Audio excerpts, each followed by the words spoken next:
Alladzi khalaqakum min nafsin wahidah wa khalaqa minha zawjaha. Yang telah mencipta engkau dari bapa yang sama, dari satu ibu yang sama. Maksudnya apa? Kalaupun kita beda keyakinan, membangun hubungan baik dengan sosial, setidaknya samakan di satu persepsi berasal dari bapa yang sama, Adam alaihissalam. Jadi kalau nggak sepakat di nilai-nilai keyakinan spiritual, sepakatlah di nilai kemanusiaan yang sama. Karena itu jangan batasi pergaulan sosial kita hanya dengan yang muslim saja. Kalau pengajian silahkan yang muslim, yang lain punya acara lain.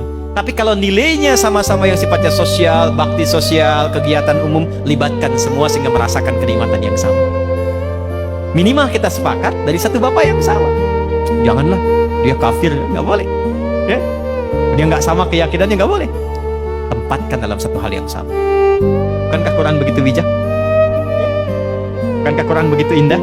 Ketika menempatkan pada nilai spiritual, eksklusif. Ketika nilai-nilai itu sosial, bukan. Wabatha minhuma rijalan katsiran wa nisaa. Setelah itu lahirlah keturunan-keturunan menyebar, lelaki perempuan. Dalam pergaulan itu boleh jadi ada khilaf yang membuat pergaulan dan hubungan menjadi kusut. Maka turunlah kelengkapan ayatnya. Wattaqullah, hai yang muslim, bertakwalah kepada Allah. Jangan sampai di dunia rajin sholat tapi punya masalah dengan teman-temanmu sehingga engkau sulit untuk dihisab di hari kiamat. Hadis Muslim, riwayat sahabat Abu Hurairah. Maaf, ada orang disebut Nabi bangkrut di hari kiamat. Izin, ini masih ada waktu? Masih sampai jam berapa kita? Oh silahkan sampai jam 12. Saya 11:04 pulang. Saya mau ke Banten. Ya, izin sebentar, maaf. Jadi ada sedang begini, Nabi sedang duduk-duduk dengan sahabat. Beliau tanya, atadrun al-muflis, tahu nggak kalian orang yang bangkrut? Satu sahabat jawab, al-muflisu fina ma la dirham lahu wa la mata'. Ya Rasulullah, orang bangkrut menurut kami orang yang sudah tidak punya aset sedikit pun, tidak punya uang 1 sen pun. Teori ekonominya pas, benar secara ekonomi. Perhatikan jawaban Nabi. Maaf, yang mengaku umatnya Nabi Muhammad, tolong highlight ini. Al-muflisu min ummati, orang yang bangkrut di akhirat dari kalangan yang mengaku umatku itu. Nabi tidak mengatakan umatnya Musa, umatnya Isa, tapi ada yang mengatakan umatnya Nabi Muhammad. Ya'ti yaumal qiyamati bi salatin. Dia datang di hari kiamat dengan pahala rajin sholat. Jadi sholatnya rajin. Tahajud, dia sholat sunnah duha dan sebagainya. Wasyamin, rajin puasa sunnah. Hati-hati Pak Adeng nih, sedang puasa sunnah nih. Rajin puasa, bukan Ramadan saja, puasa sunnah, puasa Senin, Kamis, Ayyamul Bid, puasa Syawal. Wa zakatin, gak telat zakat, bahkan disiapkan sebelum waktunya.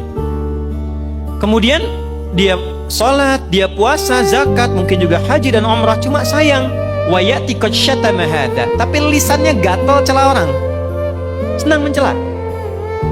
Ya, mencela itu sekarang lisan turun ke tangan tuh. Turun ke tangan. Ada ayatnya, al-yauma nakhtimu 'ala afwahihim wa tukallimuna aydihim. Sekarang itu ayat Yasin itu berlaku. Kadang orang mencela lisannya diam tapi tangannya itu komen. Tangannya komen kan? Sudah mulai sekarang ya. Tinggalnya di Singaparna tapi statusnya sampai Singapura kan? Tungguin gitu kan? Dan terlibat di situ. Itu pembuktian terbaik sekarang, muncul sekarang. Dan masalah paling banyak kan sekarang, Pak ya? ITE yang banyak diadili itu. Ya.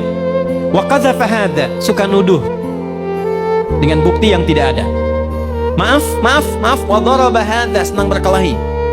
Puncaknya wasafaka dama hadza, ada yang menumpahkan darah, membawa nama agama dengan jalan yang tidak benar. Tembak sana, bom sana, dor, Allahu Akbar, Allahu Akbar. Dan itu oleh Nabi jauh-jauh diingatkan.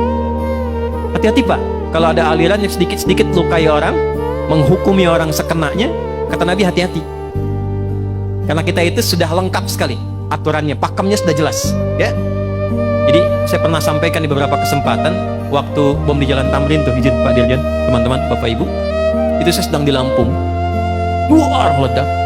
Itu pertanyaan pertama langsung bertanya, Ustaz, apakah bom di Jalan Tamrin termasuk jihad fisabilillah? Saya bilang dengan sederhana sekali, Pak, sependek pengetahuan saya, jihad fisabilillah itu jihad di jalan Allah, bukan di Jalan Tamrin. Itu pembuktian terbaik dari apa yang Nabi sampaikan dulu. Nah, orang-orang ini ketika pulang, ini spiritnya, hukum positifnya supaya kita koreksi diri, jangan sampai terjadi. Nanti tu'khadhu hadza min hasanati wa hadza min hasanati. Yang baiknya akan ditimbang karena Allah adil. Tapi untuk nutup yang buruknya. Jadi kalau ada orang sholat senang sekali usil pada orang dengan lisannya, dia caci maki orang, pahala sholatnya diberikan pada yang dicaci itu. Ada orang puasa, tapi saat yang bersamaan bikin hoax, maka pahala puasanya ditarik, ditutupkan pada dosa hoaxnya itu. Ada orang haji, saat bersamaan fitnah, orang diambil pahala haji diberikan pada yang difitnah itu. Fa in faniyat hasanatuhu, kalau habis modalnya masih tersisa yang buruknya. Pernah mencela orang, jadi habis modalnya. Maka itu yang disebut dengan bangkrut. Faturiha finnar, dilemparkan ke neraka dulu untuk dicuci. Maka apa yang harus dilakukan saat masih hidup sebelum wafat? Wattaqullaha alladzi tasaaluna bihi wal arham. Maka kata Allah dipesankan, bertakwalah engkau yang telah beriman, yang muslim. Jangan sampai pulang punya persoalan. Kumpul dengan teman-temanmu, lihat keluargamu, anak istrimu, tetanggamu, teman-temanmu di kantor, dalam pekerjaan, maka bangun silaturahim ini.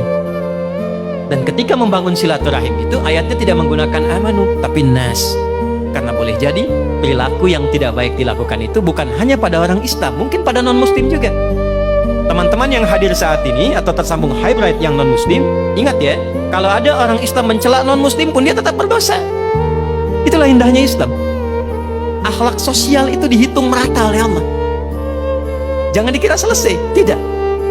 Ya, di era Nabi pun orang yang tidak menghormati hak orang lain itu dikecam oleh Nabi, sekalipun objeknya Nasrani atau Yahudi. Untuk menunjukkan keadilan dalam Islam, sistemnya adalah komprehensif untuk semua. Ditutup dengan sebuah kisah bagaimana mengoptimalkan takwa yang terkait dengan kehidupan kita yang beragam dan dinamis. Imam Hasan al-Basri, di akhir kisah kami, tinggal di apartemen yang sederhana, rumah susun sebetulnya. Bagian bawah, di atasnya Nasrani. Ternyata toilet yang di atas ini pas tepat di bawahnya itu kamarnya Imam Hasan al-Basri. Imam Hasan al-Basri itu orang soleh, ahli fikih, ahli Quran, ketaatannya luar biasa, dekat dengan Allah, sering mimpi ketemu Nabi. Toilet di atas bocor, Pak. Langsung ke bawah, di sampingnya tempat tidur beliau. Saya tanya dulu ya, kalau Bapak Ibu dalam posisi itu kira-kira bagaimana? Keluar, ingatkan tetangga ya.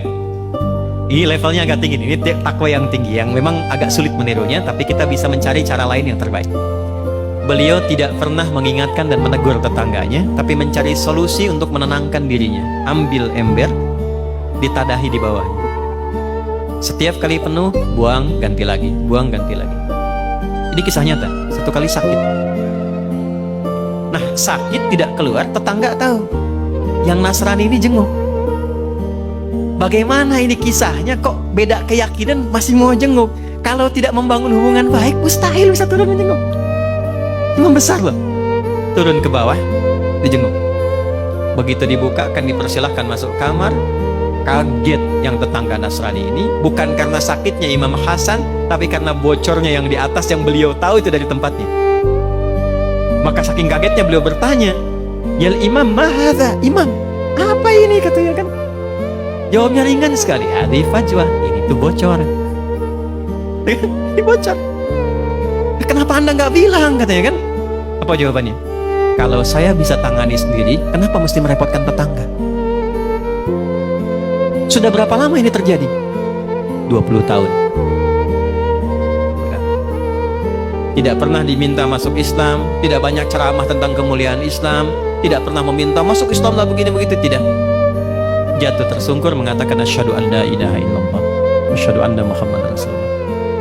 Intinya bukan pada seseorang mesti berislam atau tidak berislam, karena Allah pun melarang seseorang memaksa. Orang yang maksa orang lain masuk Islam itu dihukumi dosa. La ikraha fid din. Tapi orang Islam diminta menampilkan akhlak terbaik sehingga siapapun mengenal inilah real muslim itu seperti ini. Jadi saya mohon, Anda adalah hakim yang muslimah, tunjukkan bahwa Anda seorang muslim.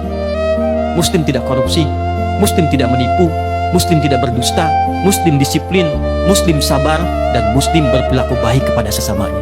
Jaga itu, karena kehormatan itu yang akan kita bawa di hadapan Allah saat dihisab.